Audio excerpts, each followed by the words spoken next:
All right, let's jump right in. Today, we're going to break down something that's absolutely critical in safety engineering, sizing a thermal relief valve. We'll be looking at it through the lens of the API 521 standard. It's, one of those small components that has a massive, and I think often overlooked job. And really, that's the big question, isn't it? It's kind of a puzzle. You see this huge, sprawling industrial pipeline, and then you spot this little tiny valve bolted onto the side. It just doesn't seem possible that it could do anything useful. But I promise, by the time we're done here, you'll see exactly how this tiny device prevents some really big disasters. So this whole problem, it all comes down to one single concept, hydraulic expansion. It's actually really simple physics. When you heat up a liquid that's trapped, say in a sealed pipe, it's got nowhere to go, so it expands. And it's this very basic principle that sets the stage for a seriously hazardous situation. Okay, so how does this simple physics principle become a real-world hazard? Well, the danger's all about that trapped liquid. And as API 521 points out, it happens in some really common everyday scenarios. I mean, picture this. A pipeline is filled up with cool liquid early in the morning. An operator closes a valve on each end, completely blocking it in. Then the sun comes out and just starts baking that pipe all day. Or maybe you've got a heat exchanger where the cold side gets isolated, but the hot side is still pumping away. In every single one of these cases, you've got trapped liquid in a temperature that's starting to climb. So what happens next? A silent but totally immense buildup of pressure. And here's the really critical part. Liquids are basically incompressible. Unlike a gas that you can easily squeeze into a smaller space, a liquid pushes back with incredible force for even the tiniest change in volume. We're talking about pressures that can blow way past the design limits of pipes and vessels, and that can lead to a rupture. But how much does it actually expand? Well, that really depends on the liquid itself.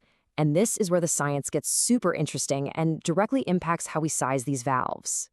Okay, this table, right out of API 521, this is the key.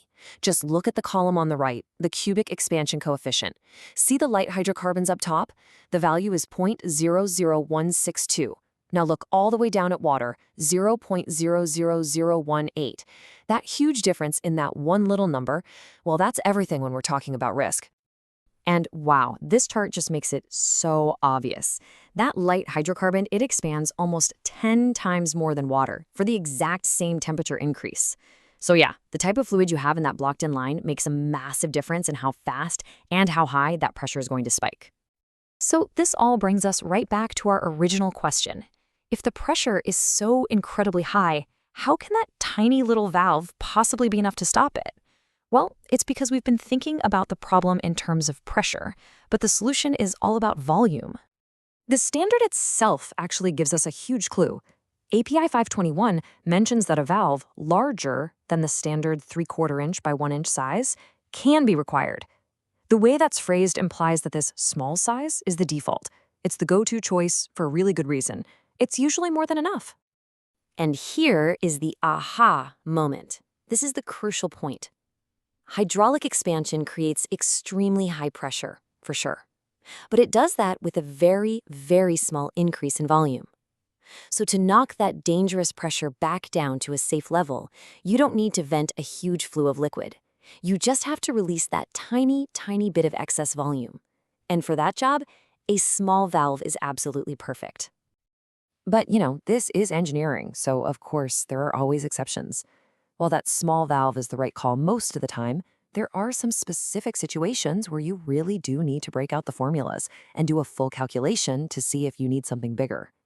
And API 521 points these cases out specifically. I mean, try to imagine a pipeline that's a mile long and 2 feet in diameter. In that case, even a tiny fractional expansion of that enormous total volume of liquid adds up to a pretty significant amount of fluid that needs to get out of there, and fast. The same logic applies to giant vessels filled right to the brim. In these cases, the standard small valve might not cut it, and that's when engineers have to calculate the required relief rate using that expansion coefficient we saw earlier and things like heat input to size the valve correctly. So, if you take just one thing away from all this, let it be this. For thermal hydraulic expansion, the problem is high pressure, not high flow. The solution isn't about handling a massive surge of liquid. It's about bleeding off just a tiny amount of volume to keep that immense pressure safely in check. And that simple principle, that's it. That's how a tiny valve can protect a massive pipeline. It kind of makes you wonder, right? What other small, unassuming safety components are out there, quietly doing these incredibly important jobs, hiding right in plain sight? It's something to think about.